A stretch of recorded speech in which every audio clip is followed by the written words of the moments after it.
Assalamualaikum warahmatullahi wabarakatuh. Selamat bergabung kembali dalam program pembelajaran jarak jauh Pendidikan Pancasila dan Kewarganegaraan di SMP Negeri 3 Ngaglik. Sebelum para siswa mengikuti pembelajaran kali ini, silakan para siswa berdoa agar dapat diberi kelancaran dan membawa manfaat untuk para siswa dan kita semua. Berdoa disilahkan. Cukup. Pada kesempatan kali ini kita akan membahas materi perjuangan mempertahankan negara kesatuan Republik Indonesia secara fisik. Nah, ini perjuangan fisik mempertahankan negara kesatuan Republik Indonesia kita awali dengan insiden bendera di Surabaya. Tentunya para siswa atau peserta didik sudah pernah mendengar nanti beberapa peristiwa yang ada di negeri kita Indonesia dalam mempertahankan negara kesatuan Republik Indonesia. Yang pertama adalah insiden bendera di Surabaya, itu di hotel, tepatnya di peristiwa di Hotel Yamato.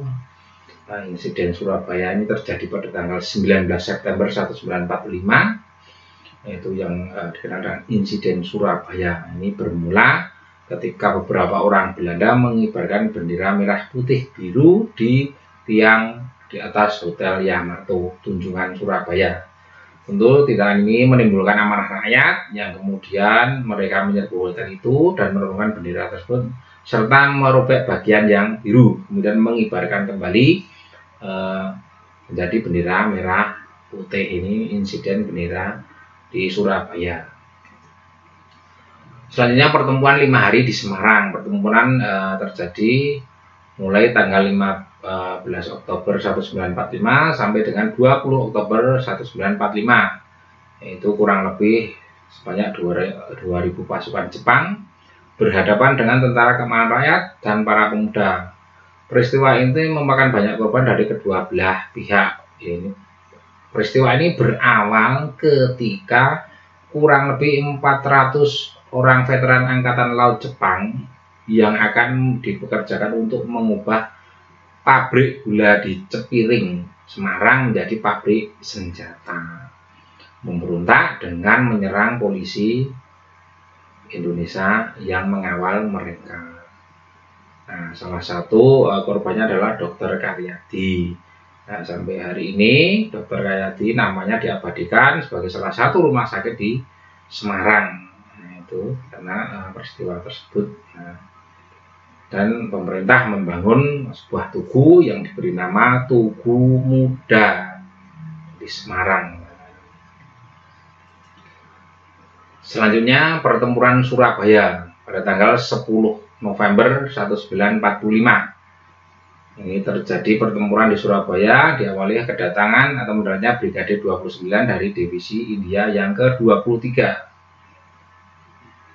bawah pimpinan Brigadir Malabi pada tanggal 25 Oktober 1945. Namun kedatangan tersebut mengakibatkan terjadinya kerusuhan dengan pemuda karena adanya penyelewengan kepercayaan oleh pihak sekutu. Pada tanggal 27 Oktober 1945, pemuda Surabaya berhasil memporak-porandakan kekuatan sekutu, bahkan hampir menghancurkannya. Kemudian untuk menyelesaikan insiden tersebut diadakan perundingan. Namun saat perundingan terjadi insiden di Jembatan Merah dan mengakibatkan Brigadir Malabi tewas. Ini peristiwa di Surabaya. Ini masih peristiwa di Surabaya. Pada tanggal 9 November 1945, tentara sekutu mengeluarkan ultimatum atau perintah yang isinya agar para pemilik senjata menyerahkan senjatanya kepada sekutu sampai tanggal 10 November 1945 pada pukul 6.00. Ultimatum itu atau perintah itu tidak dihiraukan oleh rakyat Surabaya. Akibatnya pecahlah perang di Surabaya pada tanggal 10 November 1945. Pemuda Surabaya melakukan perlawanan dengan menyusun organisasi yang teratur di bawah komando Sungkono. Bung Tomo melalui siaran radio mengubarkan semangat perlawanan pemuda Surabaya agar pantang menyerah kepada penjajah. Misalnya dengan slogan revolusi yaitu merdeka atau mati. Pertempuran ini merupakan pertempuran yang paling dahsyat yang menelan korban 15.000 orang kurang lebih. Peristiwa 10 November ini diperingati sebagai Hari Pahlawan oleh seluruh bangsa Indonesia. Inilah peristiwa Surabaya 10 November yang kita peringati sampai hari ini sebagai Hari Pahlawan. Nah, selanjutnya adalah pertempuran Ambarawa. Ambarawa di Jawa Tengah ya.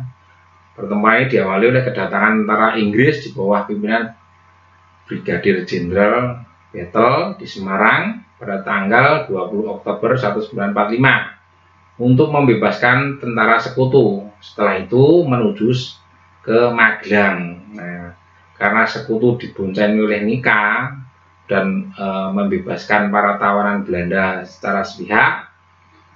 Nika adalah tentara Belanda ya. Maka terjadilah perlawanan dari TKR dan para pemuda. Pasukan Inggris akhirnya terdesak mundur ke Ambarawa. Di dalam peristiwa tersebut, Letkol Istiman atau Letnan Kolonel Istiman gugur sebagai kusuma bangsa. Nah, ini pejuang pahlawan kemerdekaan. Kemudian Kolonel Sudirman sebagai Panglima Divisi Banyumas terjun langsung dalam pertempuran tersebut. Pada tanggal 15 Desember 1945, tentara Indonesia berhasil memukul mundur sekutu sampai Semarang.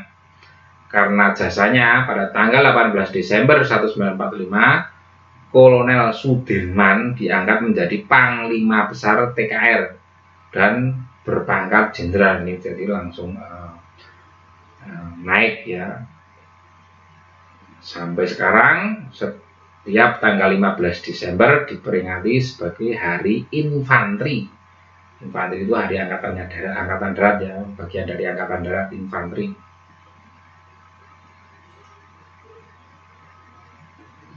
Selanjutnya ada pertempuran Medan Area. Nah, ini pasukan sekutu yang diboncengi oleh serdadu Belanda dan Nika di bawah pimpinan Brigadir Jenderal Ted Kelly mendarat di Medan pada tanggal 9 Oktober 1945. Pada tanggal 13 Oktober 1945 terjadi pertempuran pertama antara pemuda dan pasukan Belanda yang merupakan awal perjuangan bersenjata yang dikenal dengan Medan Area. Bentrokan antara rakyat dengan serdadu Nika menjalar ke seluruh kota Medan dan tentara sekutu mengeluarkan mengeluarkan peraturan melarang rakyat membawa senjata serta semua senjata yang ada harus diserahkan kepada sekutu. Pertempuran terus terjadi di daerah lain di seluruh Sumatera seperti di Padang, Bukit Tinggi, dan Aceh. Dan Aceh ini ada peristiwa Kraeng Panjul Biuren sejak bulan November 1945 ini di Aceh. Selanjutnya Bandung Lautan Api yang keenam. Pada tanggal 21 November 1945, sekutu mengeluarkan ultimatum pertama agar kota Bandung bagian utara dikosongkan oleh pihak Indonesia selambat-lamanya tanggal 29 November 1945 dengan alasan untuk menjaga keamanan. Ini sebagai ultimatum. Namun, ultimatum tersebut tidak diindahkan oleh para pejuang Republik Indonesia. Oleh karena itu, untuk kedua kalinya pada tanggal 23 Maret 1946, tentara sekutu kembali mengeluarkan ultimatum supaya TRI mengosongkan seluruh kota Bandung. Tentara Rakyat Indonesia ya. Pemerintah Republik Indonesia di Jakarta memerintahkan supaya TRI mengosongkan Bandung. Tetapi pimpinan TRI di Yogyakarta menginstruksikan supaya Bandung tidak dikosongkan. Akhirnya dengan berat hati TRI mengosongkan kota Bandung. Sebelum keluar dari Bandung pada tanggal 23 Maret 1946, para pejuang Republik Indonesia menyerang markas sekutu dan membumi hanguskan Bandung bagian selatan. Untuk mengenang peristiwa tersebut, Ismail Marzuki mengabadikan dalam sebuah lagu yaitu Halo Halo Bandung. Itu Bandung Lautan Api. Kenapa Bandung Lautan? Karena di bumi hanguskan. Dan untuk mengenang peristiwa Bandung Lautan Api, Rai Ismail Marzuki mengabadikan dalam sebuah lagu yang kita kenal dengan lagu Halo Halo Bandung. Pertemuan Margarana ini di Bali pada tanggal 2 sampai 3 Maret 1946, Belanda mendaratkan pasukannya di Bali, Pulau Dewata. Saat itu Letnan Kolonel I Gusti Ngurah Rai sedang mengadakan perjalanan ke Yogyakarta untuk mengadakan konsultasi dengan markas tertinggi di TRI mengenai pembinaan resimen Sunda Kecil dan cara-cara menghadapi Belanda. Sekembalinya dari Yogyakarta, kesatuan resimennya dalam keadaan terpencar. I Gusti Ngurah Rai menggalang kekuatan dan menggempur Belanda pada tanggal 18 November 1945. Karena kekuatan pasukan tidak seimbang karena terpencar tadi dan persenjataan yang kurang lengkap, akhirnya pasukan Ngurah Rai atau I Gusti Ngurah Rai dapat dikalahkan dalam pertempuran Puputan di Margarana sebelah utara Tabanan, Bali, hingga I Gusti Ngurah Rai gugur bersama anak buahnya. Jadi I Gusti Ngurah Rai mengorbankan perang Puputan atau perang sampai habis-habisan sampai beliau sendiri gugur atau meninggal dunia bersama anak buahnya. Sebuah perjuangan para pendahulu pahlawan untuk mempertahankan kemerdekaan Indonesia. Selanjutnya, perlawanan terhadap agresi militer Belanda. Belanda selalu berusaha menguasai Indonesia dengan berbagai cara. Berbagai perundingan yang dilakukan seringkali dilanggar dengan berbagai alasan. Untuk menguasai seluruh wilayah Indonesia, Belanda melancarkan agresi militer sebanyak 2 kali. Yaitu agresi militer pertama dilaksanakan pada tanggal 21 Juli 1947 dengan menguasai daerah-daerah yang dikuasai oleh Republik Indonesia di Sumatera, Jawa Barat, Jawa Tengah, dan Jawa Timur. Indonesia secara resmi mengadukan agresi militer ini kepada PBB, dan akhirnya atas tekanan resolusi PBB tercapailah gencatan senjata atau penghentian perang sementara. Seperti itu. Jadi itu agresi militer Belanda pertama.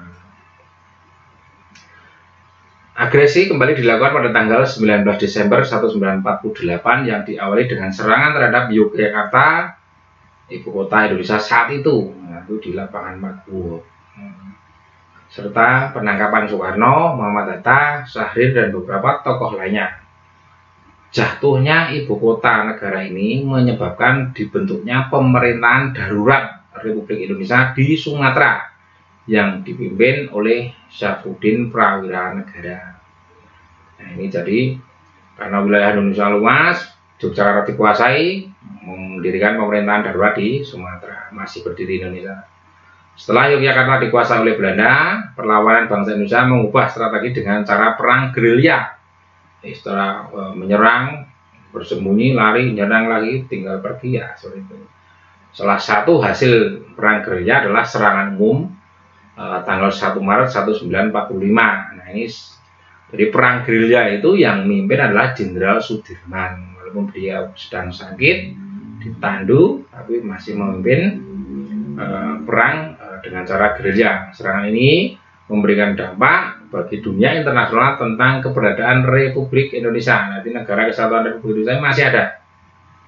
Karena buktinya apa? Masih ada perlawanan. Perang gerilya, perlawanan bangsa Indonesia juga menggunakan strategi perang gerilya, yaitu perang yang dengan berpindah-pindah tempat, sewaktu-waktu menyerang berbagai posisi tentara Belanda, baik di jalan maupun di markasnya. Salah satu perang gerilya dipimpin adalah Jenderal Sudirman. Ia bergerilya dari luar kota Yogyakarta selama 8 bulan, ditempuh kurang lebih 1000 km di daerah Jawa Tengah dan Jawa Timur. Tidak jarang Jenderal Sudirman harus ditandu dan digendong karena dalam keadaan sakit keras. Nah, setelah berpindah-pindah dari beberapa desa, rombongan Sudirman kembali ke Yogyakarta pada tanggal 10 Juli 1949. Nah, ini Kolonel Abdul Haris Nasution selaku Panglima Tentara dan teritorium Jawa, menyusun rencana pertahanan rakyat totaliter yang kemudian dikenal dengan perintah siasat nomor 1. Salah satu pokok isi ialah tugas pasukan-pasukan yang berasal dari daerah-daerah federal untuk menyusup ke belakang garis musuh dan membentuk kantong-kantong gerilya, sehingga seluruh pulau Jawa akan menjadi medan gerilya yang luas. Salah satu pasukan yang harus menyusup ke belakang garis musuh adalah pasukan Siliwangi, ya, dari Jawa Barat, ya. Pada tanggal 19 Desember 1948 bergerak pasukan Siliwangi dari Jawa Tengah menuju daerah-daerah kantong yang telah ditetapkan di Jawa Barat. Perjalanan ini dikenal dengan nama Long March Siliwangi, yaitu sebuah perjalanan yang jauh, menyeberangi sungai, mendaki gunung, menuruni lembah, melawan rasa lelah dan letih, serta dibayangi bahaya serangan musuh. Nah, ini adalah 9 peristiwa perjuangan mempertahankan negara kesatuan Republik Indonesia. Ini para siswa bisa mencari literatur yang lain yang lebih lengkap, sehingga para siswa memahami, ya, ini betapa kerasnya perjuangan para pendahulu kita untuk mempertahankan negara kesatuan Republik Indonesia. Maka dari itu para siswa bisa mengambil hikmahnya, bahwasanya kita sebagai bangsa yang meneruskan itu bisa mengisi perjuangan beliau-beliau dengan hal-hal yang positif disesuaikan dengan kondisi pada saat ini. Para siswa sebagai seorang pelajar silahkan berjuang sebagai seorang pelajar untuk mengisi kemerdekaan ini, agar para pemuda sebagai penerus estafet bangsa ini akan menjadi baik, jadi menjadi kejayaan bangsa Indonesia. Kurang lebihnya mohon maaf. Sampai di sini yang bisa Pak Arya sampaikan untuk perjuangan fisik mempertahankan negara kesatuan Republik Indonesia. Pada kesempatan yang akan datang kita akan bahas tentang perjuangan non fisik atau perundingan. Kiranya cukup. Mohon maaf dan terima kasih. Tetap semangat dalam belajar dan jaga kesehatan selalu. Assalamualaikum warahmatullahi wabarakatuh.